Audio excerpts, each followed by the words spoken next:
Hello friends, how are you? Welcome on my YouTube channel Way to JRF with Akanksha Singh. I am Akanksha Singh. I had completed my BSc from Chandrasekhar Azad University of Agriculture and Technology Kanpur and my MSc from Banaras Hindu University Varanasi, and present time I am pursuing my PhD from Vasantrao Naik Marathwada Agriculture University Maharashtra, and I had qualified both NET SRF। और आज जो topic हम पढ़ने वाले हैं वो है MCQ on people development environment part 2। अगर आपने अभी तक पार्ट 1 नहीं देखा है तो प्लीज़ पार्ट 1 ज़रूर देखिएगा, और जल्द ही पार्ट 3 आने वाला है। तो पार्ट 3 सबसे पहले देखने के लिए subscribe the channel and press the bell icon. तो वीडियो स्टार्ट करते हैं। सबसे पहला क्वेश्चन है, which of the following is not a water borne disease? Options are typhoid, hepatitis, cholera and dengue. तो इन क्वेश्चन में सबसे ज़्यादा ध्यान देने वाली बात होती है कि इसमें क्वेश्चन में लिखा है नॉट। तो क्वेश्चन ऐसे ही थोड़ा सा थ्योरेटिकली मैनिपुलेट करके पूछते हैं, जैसे विच of the following is not a water borne disease, इसमें कौन सी वाटर बॉर्न डिजीज़ नहीं है? तो इसका आंसर है डेंगू। डेंगू मॉस्किटो के काटने से फैलती है, मच्छर के काटने से फैलती है, और ये बाकी तीनों जो हैं ये वाटर बॉर्न डिजीज़ हैं। तो इसमें सिंपल क्वेश्चन पूछ सकते थे कि मच्छर से फैलने वाली डिजीज़ कौन सी है या कुछ भी, तो सिर्फ थोड़ा सा मैनिपुलेट करने के लिए, थोड़ा सा कंफ्यूज करने के लिए नॉट ऐड कर देते हैं कि not a water borne disease. तो इसका आंसर होगा dengue. The next question is, Indian government's target for power production from small hydro projects by the year 2022 means 2022 तक जो स्मॉल हाइड्रो प्रोजेक्ट्स हैं, जो स्मॉल हाइड्रो प्रोजेक्ट्स से कितनी power generation का टारगेट है? हाइड्रो प्रोजेक्ट्स मतलब जो पानी से जो बिजली बनाते हैं, तो छोटे छोटे जो हाइड्रो प्रोजेक्ट्स हैं उनसे 2022 तक कितनी इलेक्ट्रिसिटी, कितनी पावर जनरेट करने का टारगेट है? तो इनके ऑप्शंस हैं 1 gigawatt, second is 5 gigawatt, 10 gigawatt and 15 gigawatt. तो इसका जो करेक्ट आंसर है वो है 5 गीगावाट। 2022 तक स्मॉल हाइड्रो प्रोजेक्ट से 5 गीगावाट इलेक्ट्रिसिटी जनरेट करने का टारगेट है। The third question is, the air pollutant in urban area which irritates eyes and also respiratory tract of human being. Urban areas में कौन सा ऐसा पॉल्यूटेंट है जो हम आँखों को और रेस्पिरेटरी ट्रैक को, उसमें जलन पैदा, पॉल्यूटेंट की वजह से आँखों में और रेस्पिरेटरी ट्रैक में जलन होती है? तो इसके ऑप्शंस हैं particulate matters, oxide of nitrogen, surface ozone, carbon monoxide. तो इसका आंसर है सरफेस ओजोन। ओजोन जो मेनली है, ओजोन ऑक्सीजन के 3 एटम से बनता है, O3। ओजोन को हम O3 भी बोलते हैं। तो 3 ऑक्सीजन के एटम मिलके ओजोन बनाते हैं। ये अर्थ, ओजोन जो है हमारे अर्थ के अपर एटमॉस्फेयर, हमारे अर्थ के ऊपर एक लेयर के फॉर्म में प्रेजेंट होता है। ओजोन लेयर, जिसको हम ओजोन लेयर बोलते हैं, ये हमारे अर्थ के अपर एटमॉस्फेयर में एज अ ओजोन लेयर की तरह प्रेजेंट होती है। अब ये प्रेजेंट तो हमारे अपर एटमॉस्फेयर में होती है, तो ये हमारे एरिया में, अर्बन एरिया जैसे लोअर सरफेस पे कैसे आती है, अर्थ के सरफेस पे कैसे आती है? तो जो पॉल्यूशन एमिट होता है, जो पॉल्यूशन निकलता है कार से, इंडस्ट्री से, केमिकल प्लांट से, जो ये सब चीज़ों से पॉल्यूशन फैलता है, यह पॉल्यूशन ओजोन से रिएक्शन करके और इसको ब्रेक डाउन कर देता है O2+O, और उसके बाद, और ये जो पोल्यूशन निकल रहा है ये सेल्फ में ओजोन को फॉर्मेशन करता है, क्योंकि उसमें जो कार से, इंडस्ट्री से, केमिकल प्लांट से जो भी पोल्यूशन निकलता है, ये ऑक्साइड्स, नाइट्रोजन ऑफ ऑक्साइड्स और कुछ ऑक्साइड्स के वोलेटाइल कंपाउंड्स, तो दोनों में इसमें भी ऑक्साइड प्रेजेंट है, और जो वोलेटाइल कंपाउंड्स होंगे, ऑक्साइड्स ऑफ वोलेटाइल, इसमें भी ऑक्सीजन प्रेजेंट है। तो ये दोनों ऑक्सीजन कंबाइन करके ओजोन बनाते हैं, O3 का फॉर्मेशन करते हैं। पर ये O3 जो केमिकल रिएक्शन के द्वारा बनती है, केमिकल रिएक्शन से फॉर्म होती है, ये हार्मफुल होती है। इसीलिए जो एनवायरनमेंट में जो ओजोन केमिकल रिएक्शन के द्वारा बनती है, ये जो पॉल्यूशन से जो केमिकल रिलीज़ होते हैं, इनसे जो ओजोन बनती है वो हमारी आँखों के लिए और रेस्पिरेटरी ट्रैक्ट के लिए हार्मफुल होती है। इसका आंसर है surface ozone. And the fourth question is combustion of most fuels releases. Combustion means जो फ्यूल, जनरली जो फ्यूल्स हैं, कोल है, पेट्रोलियम है, डीजल है, इन सबको कंबस्शन जलाने पे कौन सा पोल्यूशन या कौन सी गैस रिलीज़ होती है। मोस्टली ज़्यादातर जो भी हम फ्यूल्स जब जलते हैं तो उससे कौन सी गैस रिलीज़ होती है। तो उसके ऑप्शंस हैं carbon dioxide, sulphur dioxide, nitrogen oxide and oxygen. तो इसका ऑप्शन है, सही आंसर है कार्बन डाइऑक्साइड। सभी जितने भी फ्यूल्स हैं उनको जलाने पर कार्बन डाइऑक्साइड रिलीज होती है।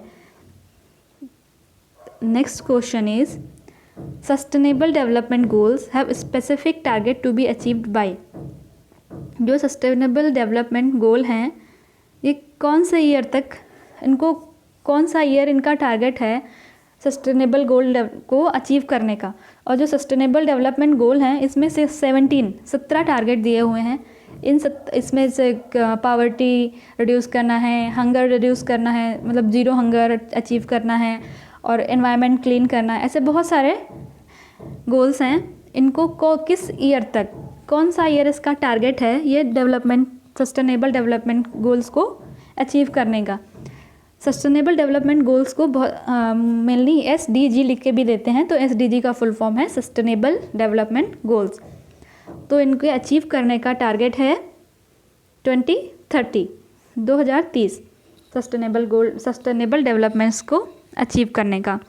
Next question is the main source of water pollution. Water pollution का मेन सोर्स क्या है। Options are sewage water, acid rain, industrial pollutants, none of the above. तो इसका आंसर है सीवेज वाटर, क्योंकि जो सीवेज वाटर है ये घरों से निकलता है। घर में जो पानी यूज हो रहा है, उसके बाद अगर घर में कोई छोटा ऐसे इंडस्ट्री या उद्योग स्टार्ट किया तो उससे जो पानी निकलता है, ये सब पानी बिना किसी ट्रीटमेंट के ऐसे ही छोड़ दिया जाता है। तो ये वाटर सबसे ज़्यादा वाटर को पॉल्यूट करता है। ये सीवेज वाटर पोल्यूशन का मेन सोर्स है। Next question is Indian governments target for producing power from biomass by the year 2020 तक बायोमास से कितनी एनर्जी जनरेट करने का या प्रोड्यूस करने का टारगेट है by the government of India की गवर्नमेंट के द्वारा। तो सबसे पहले बायोमास क्या होता है। बायोमास जो भी प्लांट बेस्ड या ऑर्गेनिक बेस्ड प्लांट बेस्ड या एनिमल बेस्ड जितने भी रेसिड्यू होते हैं, जैसे क्रॉप रेसिड्यू, वुड जो फसल खेत में कटने के बाद जो फसल बचती है रेसिड्यू बचता है, वुड रेसिड्यू जो लकड़ी बचती है, एनिमल वेस्ट जैसे काऊ डंग है, ये सब, इन सब को मिला के एनर्जी प्रोड्यूस करना। ये जो प्लांट और एनिमल रेसिड्यू है, प्लांट और एनिमल्स ओरिजिन से प्राप्त मिलने वाला रेसिड्यू, वेस्ट प्रोडक्ट, इसको मेनली बोलते हैं वेस्ट प्रोडक्ट। इस वेस्ट प्रोडक्ट से जो एनर्जी जनरेट करना है, तो 2022 तक क्या टारगेट है बायोमास से एनर्जी जनरेट करने का। तो आंसर है 10 मेगावाट।